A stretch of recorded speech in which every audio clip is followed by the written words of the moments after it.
Hello and welcome back to Rev Endurance Sports and another unboxing.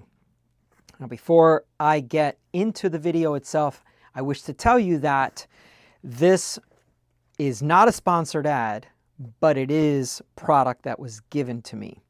So I did not pay for this product with my own funds.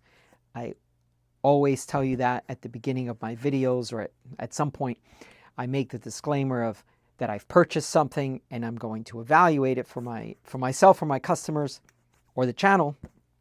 But in this case, the Vittoria rep came to visit me and said all these grandiose, gave me all these grandiose expectations about their new tire, the Vittoria Corsa Pro, talked about their liners and talked about their sealant.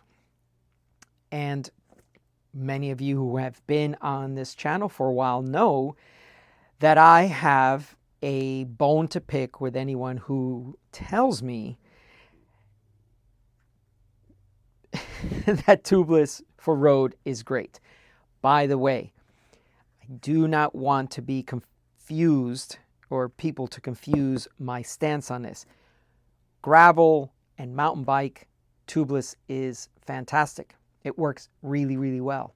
But on the road, with the narrower tires, the higher pressures, it just doesn't work. And by narrow, I mean like 25, 28 tires. I'm not talking about 23s or anything like that, which I don't know that anyone's really making 23 wide tires. But in that conversation with the Vittoria rep, he went on and on and on and all this great stuff. So I have a care package from them, and I'm going to take you through the unboxing of the material. I don't know what's in it. I know what was promised. So let's see if he came through.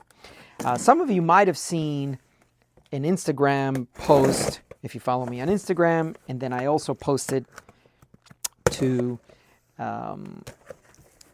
as a community post on YouTube as well. All right, so what do we got in here? We've got a 28 tire because I said, I'm running 28s. So we got two of them, all right? Interesting packaging. I like the cardboard stuff. I'm curious about this, though.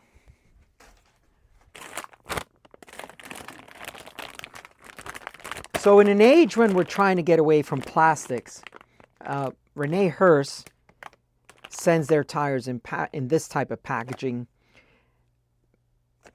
And I'm guessing it's to preserve the tires better because they are enclosed. Not sure. But most everyone else is doing some form of more environmentally friendly packaging material. And that's what this is, in my opinion, compared to a Rene Hurst. So then the other thing that I see here is an Airliner road kit. All right. So I need to take out my readers because, as I mentioned, I'm taking you through this process with me. So it appears that it's coming as a complete kit. So it wasn't pilfered beforehand. So let's open this up together. Let's see, where is this going to be opening from? It's always a mystery, isn't it? Looking for the pull tabs somewhere, but I guess we're just going to have to rip it. All right, so here we go. These are the liners, because I saw him carrying them around. So it's a dense type of foam that is going to fill the channel between the tire and the rim, rim strip. It's going to fill in that channel when there's air in the tire. It will compress the foam down, which I can't do too much with my fingers. And then if you get a puncture and it doesn't seal, then the concept is that this will then re-expand because the air pressure was holding it down. It'll re-expand, and it's similar to riding 30 or 40 psi. Now, that's great. That's more than enough to avoid a crash, depending on where you're riding. It might, like let's say a downhill on a front flat, very dangerous. And so if you were to puncture having this, or have a puncture that didn't seal with the sealant, then having this would provide a huge, huge safety margin for you. So there's that. That's the Airliner. And then specific pliers for the job with these little things rattling around inside here, which I will have to experiment with. And then the other comment that I had made was that sealants are just not there yet. They're not ready for prime time on the roadside. Now, many of you come on to my tubeless videos and will say things like, tubeless has always been so awesome for me.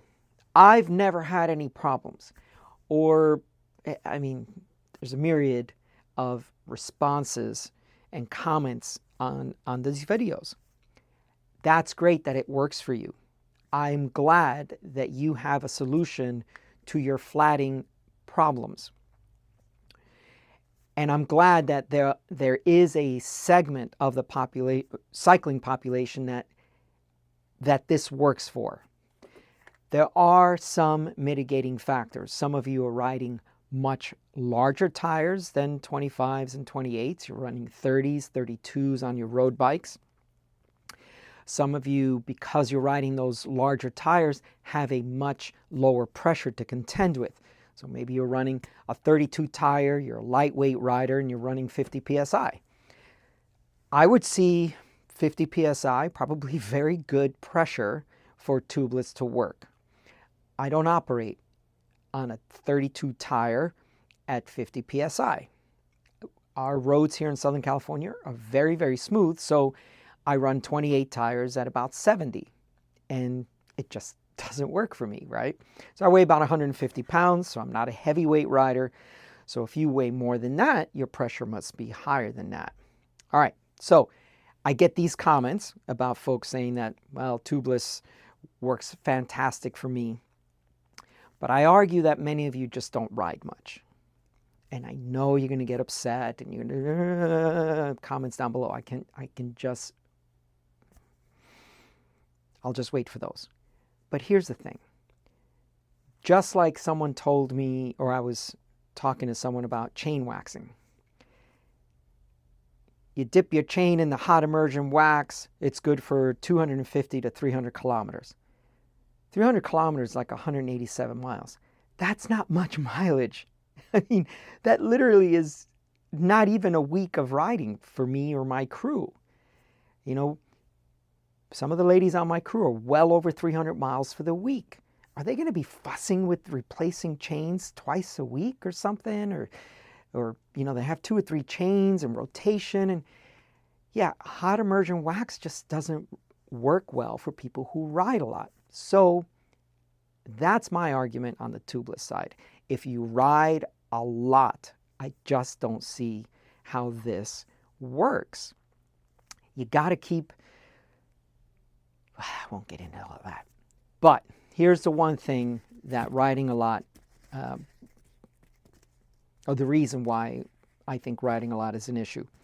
So with this liner, if you get a flat, you're on the road, and you're in the middle of a 200 miler, like I am sometimes, often, by the way, what am I going to do? Ride at 40 psi the rest of let's say it happens in the first 50 miles, which happened to Lori. Lori got a flat on a road. I think she was probably only about 30-ish miles into her ride. and we still had, another 8+ hours to go. So then you're riding at 40 PSI because the sealant didn't work, but that's okay. I just don't get it. But if you want to put a tube in, then what are you going to do with this the rest of the ride? I just don't understand. Plus, on top of all that, why do I need to buy more tools? Why do I need to buy liners? Why do I have to buy all this extra stuff for tubeless to work? It's like you're constantly trying to do all this extra stuff just to make tubeless work. Anyway, so unboxing and a tubeless rant. I welcome the comments down below. But what I need to do now is choose a wheel set that I'm going to install these tires on. Oh, and another comment that I get a lot. I thought you were done with tubeless. Hey, listen, this is a channel where I experiment with stuff, so you don't have to. Or I experiment with stuff so you know where to put your hard-earned dollars. If you see a real life person going through install process, going through, Dynaplug and Stan's Dart comparisons, if you see someone comparing different sealants and riding, then that is a good base of knowledge for you to make your decision onto whether you're going to buy that product. Most of the time, I pay for the product with my own funds. This was, as I mentioned, generally or mainly because I run a bike shop. And so the Vittoria rep wants to get me on board their new tires and the liner and their sealant, right? He wants to sell me stuff. I get it. So, but I told him, look, I'm going to review this on my YouTube channel. If it sucks, I'm going to blast it. If it's great, then I'll say that too. We all know Vittoria tires ride supremely well. They are fantastic tires. Ride comfort is literally unmatched, except, these Rene Hurst Chinook Pass tires that I've been riding in a 28. Beautiful tires. They puncture a little bit too easily, but they run. This is the extra light casing. They are smooth as silk, and so are Vittoria Corsas. So I'm imagining the Corsa Pro is just like anything else in their Corsa lineup. Their top-end race tire is a very comfortable, supple riding tire. So, okay, so back to why I still do tubeless videos. Because I own a shop. I need to test product out so I know what I'm selling to my customers is good, or dissuade them from buying something. Unless they come in and they're like, oh, I got to buy this. Okay, fine. And we'll see how it goes for them. And then when they come back and say, I'd like to try something else. What do you recommend? That person is now receptive to a suggestion. Okay, that's all for today. I need to get these tires and liner and sealant installed on one of my tires, one of my wheel sets somewhere that I wish to dedicate to this experiment. I've got plenty of them, but they're always in rotation. This bike, that bike, this particular group ride, or this particular double century I'm doing on Saturday or something. So I need to figure that out as well. And then please like and subscribe. A lot of you don't realize that it really helps a channel when people subscribe to the channel. There's videos out there. I was just looking at a video. I think it was a gearing video. I got 113 subscribers out of that. But 95% of the people watching that video were not subscribed. Maybe they subscribed afterwards. But it's a very high ratio of unsubscribed to the subscribed folks. So the more you subscribe, the more opportunity I may have to approach a manufacturer, a vendor, a tire bike manufacturer and say, hey, look, I've got 10,000 subscribers. I got 100,000 subscribers. I'd like to evaluate your product on my website. on my YouTube channel. What do you think? So that's why we always ask for subscribers, so that we can provide quality content, relevant content to the viewing public. Okay, that's all for today. Please like and subscribe, hit notifications so you know when I do the rest of this testing. And in the meantime, we'll see you up the road.